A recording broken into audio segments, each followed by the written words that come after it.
So we're looking for physically heavy wood. That's the main thing initially we want to make sure we've got. Secondly, we want to look at ring count. Some people say it isn't important. I think you definitely want the highest ring count possible. That will go hand in hand with wood that's normally cleaner, normally straighter. This one's particularly good. It's got a bit of reflex along the back edge as well. It's about 1 inch, and we should pretty much be able to keep that in the final bow. I would expect probably to brace it initially, and it'll have 1/2 inch. That'll go down to dead straight when you've shot it to maybe 20-30 arrows, but we'll see in the finished bow a bit later on.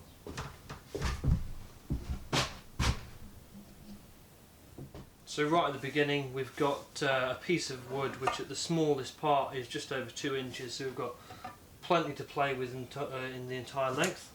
We're going to find on the belly of the bow where the centre of the tree is, and that's where you'll get the rings all meeting. So if you just put a line down where that is, I'll do a close-up so you can see it, but it's where all the rings that are doing this up the bow, where all they're meeting. When you've done that and you've got a line down the centre, ignoring these, you want to have a go at trying to put some rough dimensions on this. That I'm gonna bandsaw to shape. I'm not gonna plane it. So centre of the bow, you're gonna want at least 1.5 inches in handle area for the 12-inch middle section. So if that's our 12-inch middle section, which is just very rough, you want to get 0.75 of an inch on the vernier, and either side of that centre line put marks.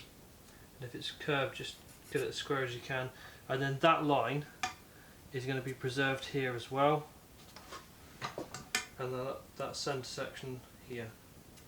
So basically when we box it, we've got a 12-inch middle section that's going to act as in the initial stages a relatively unbending middle.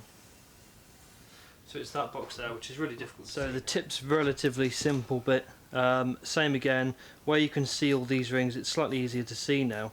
These rings here, you can see they're all lining in a pretty much straight down the bow, so you've got to put that as a centre line. Now you don't have to follow that completely, but it's normally best to.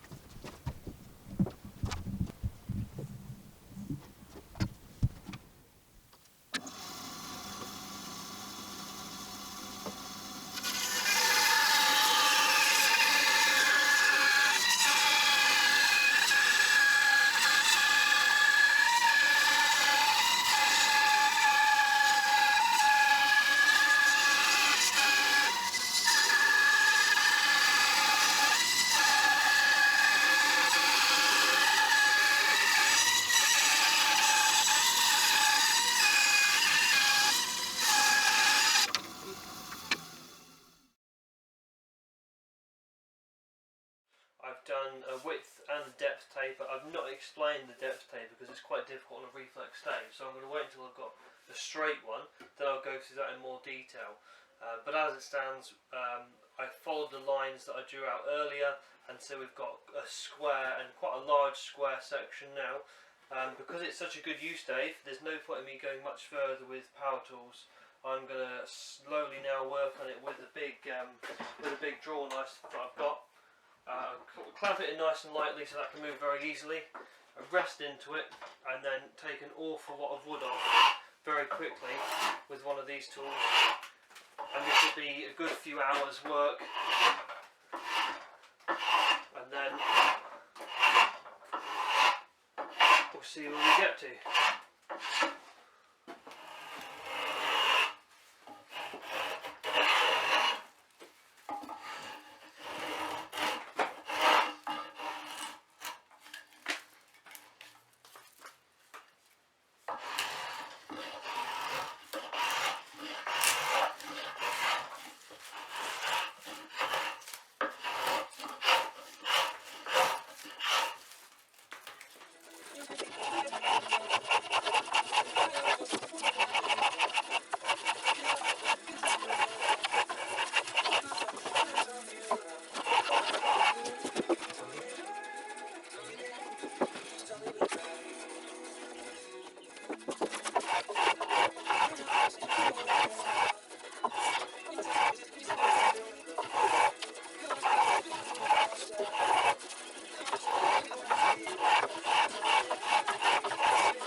there's a bit of a flat spot there from where the bandsaw was just went in a bit too far, just to follow the back of the bow. Now you don't want, you can probably see that quite clearly, you don't want any flat spots like that. One of the ways you need to get rid of that is probably with a flatter cut.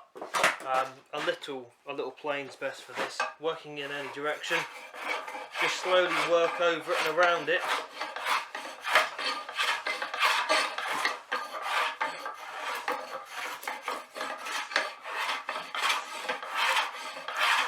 There, it's chewed a little bit, but you can see that's much flatter now. It's easier to work when everything's flat than it is when you've got bumps. When you've got bumps, that's when your tiller's going to be really bad later on.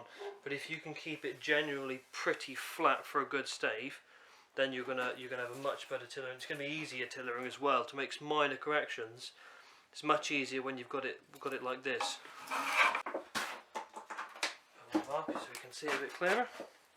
So if this was the final belly line, which it isn't, but just if it was, this gives you some idea of where I'm going to put the rest of it. It'll be something, doing this upside down so it's difficult, something like that, which looks a very peculiar shape, but that would preserve maybe 3 mil of sapwood in the centre, almost nothing at the ends, because we're going to go for a very rounded profile, and the widest part of the bow should always be the centre.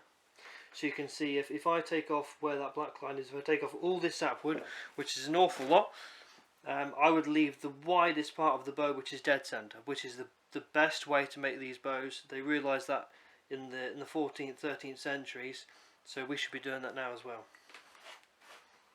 You can see I've done the heartwood, and the process, although it's upside down for me, this is basically the process I'd go through over a long, maybe 12-inch strokes towards the tip, so it's a nice long taper, and we're just going to slowly take away.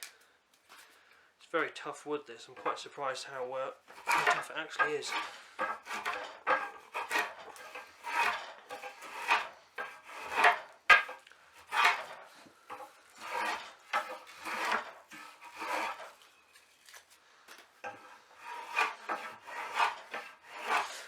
We can see we're getting quite a rounded profile now. When I get closer, I'll adjust the plane to take much less wood off. At the minute, it's still pretty aggressive, but really, there's no point not doing at this stage. So that's where I can leave it for now. As you can see, it looks rough, but really I need it like that just so I can now properly do the heartwood, take that in a bit more, and now I know the sapwood is close to where it needs to be. I can make accurate measurements and really see what I'm doing.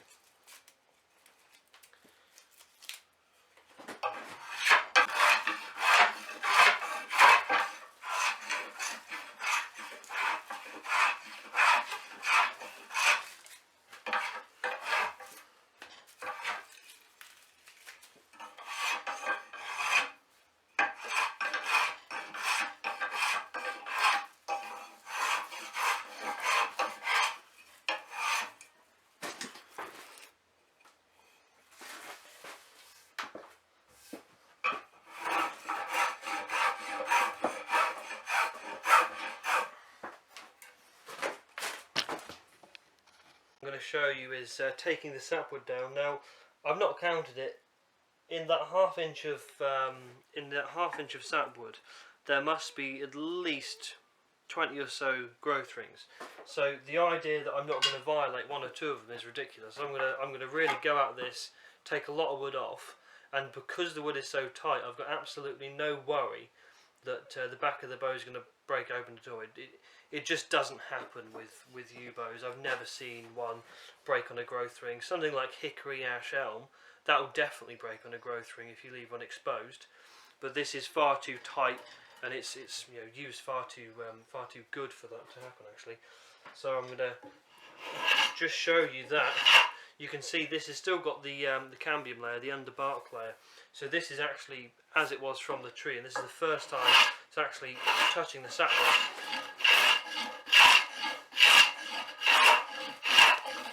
Now something you can't see is all the growth rings now. The camera's not going to pick it up. There's quite a few that I've just run over, but the back of the bow is very flat. There's so many there, like I said before, that I couldn't possibly follow one. I have no intention of following them as well. I'll make sure that there's no areas where it goes down very quickly, and it's a very gradual taper along the length of the bow. But really, as soon as you've taken enough sapwood down, you've got to put a bit of a profile on it so you can tiller on it. And then for me, what I normally do is hold quite a big tool at that kind of angle. If that's the side of the bow there, hold it around there, and then work and take off quite a lot of wood until you just start to see that come round. That's how I would leave it, really. That's enough taken off. It leaves quite a sharp edge there, which you will radius eventually. But this is how we're just going to see how the bow's going to form.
So this is the bow as we are at the minute. I've done a small amount of work to get it to this point.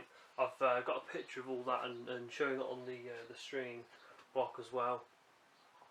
I've taken maybe 20 grams of wood from the stiffer limb, and you can see at this point, I'm holding it a little bit tense just so you can see the shape better.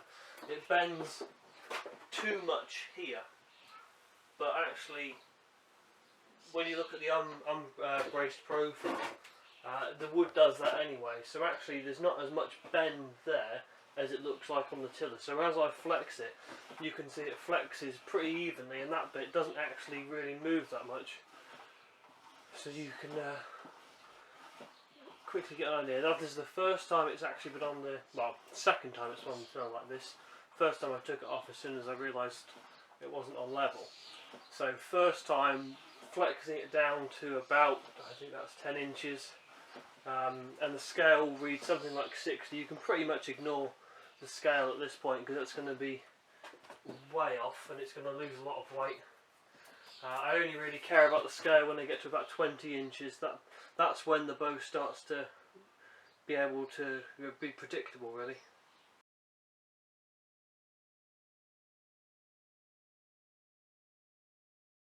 So it didn't take much, and you can see that this bit which was a problem before, now it still looks like it bends too much, but actually is come into line with the rest of the bow quite nicely. Flexing to about 14 inches, and it's just shy of 100 pounds that draw weight, but you could ignore that at this stage. The important thing is the limbs bend the same amount, not necessarily evenly, because the stave on the left hand side has more reflex on the right hand side.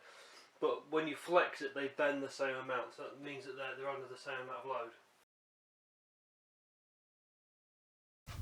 So we're much closer to the final tiller now. This is the third time it's been put on, and it's been flexed and strung for about 15 minutes in total. So it's really not had a lot of work.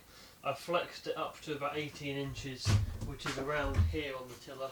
I'll put this piece of red tape, which marks 20 inches, and at 20 inches you can start to see what finer weight you're going to get and what kind of set you're going to get in the bow. So I flex it to 18 once. I'm going to pull it a few times, see how it reacts, and then pull it down to 20. When I get to 20, it gets pretty hard to pull because I've only got a 2-in-1 block and tackle. So I'm going to then hopefully pull it maybe 2 pulls an inch, or just a little bit more than that if I can get away with it. And I shouldn't expect it will be on the tiller now for much more than a few minutes.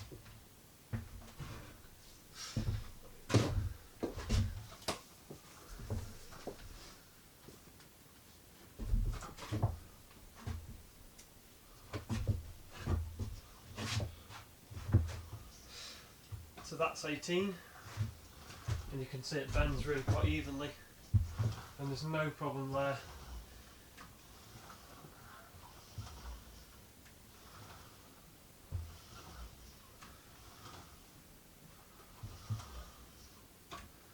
And it's tracking pretty much in the middle as well, so the limbs are bending the same amount, although from the camera angle it probably wouldn't look completely right at the minute.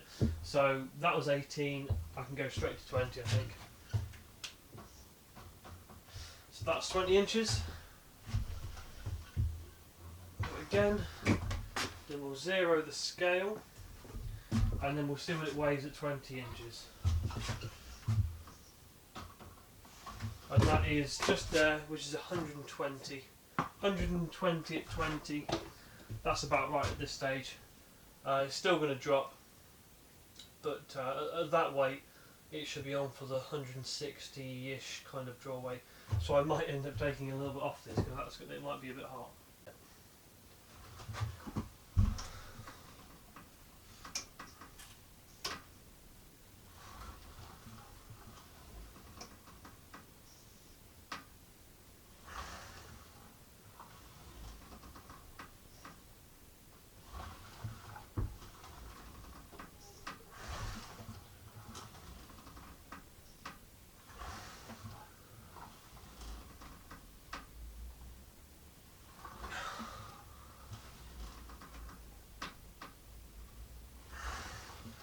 You can see it's climbing very, very slowly. That's more the fact that it's just too heavy for me to pull it. It's not that I want to do it that slowly. I want to do it quicker than that. It's just too heavy.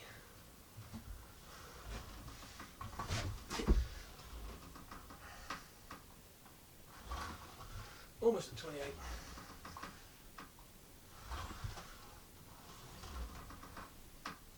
That's about 27. This is where it goes bang.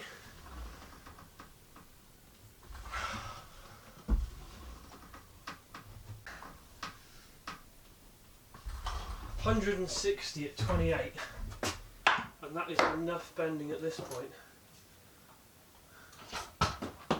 So there's no crystals, still sounds alright, no nothing, so that's pretty good, that is. On from 20 inches to 28 inches, which is the damage period, it's done pretty well to stay dead straight. So I'm not going to shoot that because that's going to be far too heavy for me, but someone's going to shoot it and it's going to be a really big distance, I think.